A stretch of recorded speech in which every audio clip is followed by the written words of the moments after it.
planejamento de produção, materiais e demanda. Geralmente tem conteúdo aqui em vídeo para você, tem conteúdo por escrito também em outros locais, enfim, acompanhe que o objetivo aqui é realmente trazer conteúdo de qualidade para que você se desenvolva.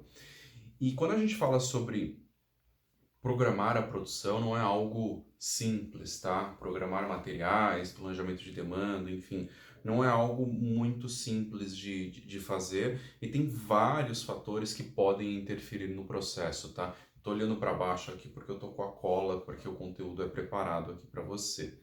Então tem vários fatores que podem interferir no processo, muita coisa, tem vários problemas que podem surgir durante a execução da programação.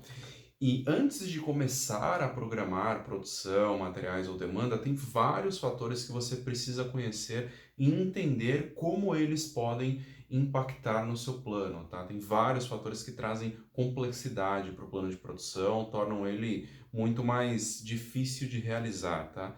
E eu tô trazendo aqui 8 fatores, se você tiver 9, 10, enfim, coloque nos comentários, eu realmente acho interessante que você comente aqui para a gente poder trocar informação, trocar ideia sobre planejamento de produção, materiais e demanda.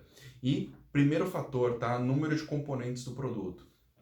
Então é meio óbvio, né? Se você tem um produto com muitos componentes, é muito mais complexo realizar a produção desse produto, tá? E aí depende do tipo de processo, enfim, tem vários fatores. Eu, particularmente, já lidei com produtos que tinham 200 componentes e se um componente faltasse, obviamente você não conseguia produzir. Então, isso traz muita complexidade, traz demora no processo.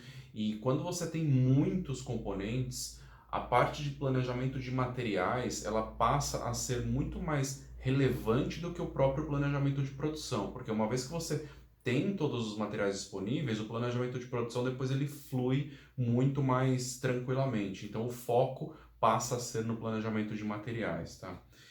Segundo ponto, número de operações em cada componente. Então, se você tem operações prévias antes de começar a produção final e estes componentes e nestas operações você está construindo os componentes que você vai utilizar lá no final, no último processo, isso torna ainda mais complexo e você precisa prestar muita atenção nisso, precisa organizar o seu processo de planejamento para compor cada uma das etapas da forma correta, ter um sequenciamento correto. Terceiro fator, existência de operações dependentes. Então, se você tem uma operação que depende da outra, você só consegue iniciar a outra operação se a etapa anterior foi concluída, isso traz ainda mais complexidade e você precisa encontrar formas de lidar com isso, tá? Quarto ponto, tá? Variações de capacidade em máquinas similares. Isso acontece demais nas empresas. Você tem máquinas iguais que a capacidade de produção é diferente porque a máquina tem algum problema, porque acontece alguma coisa com aquele equipamento.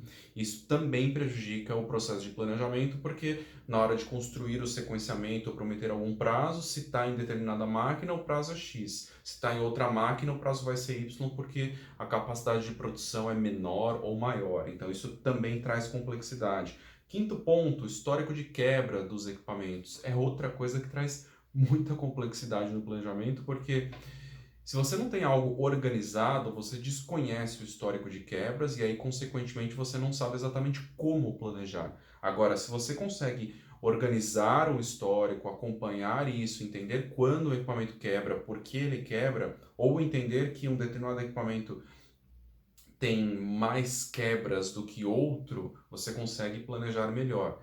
E o número de quebras, o histórico de quebras, traz muita complexidade quando a gente fala sobre planejamento de produção. Sexto ponto, necessidade prévia de montagem. Todo o processo manual que envolve mão de obra direta é complexo e ele tem variações de tempo, variações de produção, enfim. E pense, se você tem um processo prévio que precisa de montagem, que precisa de mão de obra, isso vai trazer muita complexidade e você precisa aprender como lidar com isso. Sétimo ponto, pedidos com datas específicas de entrega.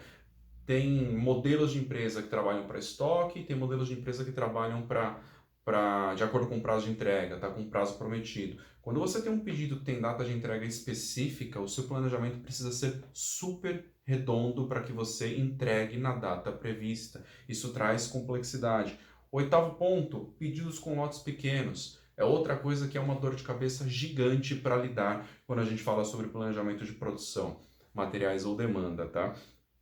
E eu coloquei aqui 8 pontos. Por que que eu estou trazendo isso, tá? Porque antes de você começar a planejar, você precisa entender onde está a complexidade da sua operação, para que você trate essa complexidade e resolva isso, crie controles, crie processos que melhorem essa avaliação da complexidade, tá? Então, presta atenção nisso, entende onde o plano de produção está ficando complexo e resolve isso, tá? Trate estes problemas. Esse foi o vídeo de hoje, um abraço, ótimo dia para você. Tchau, tchau.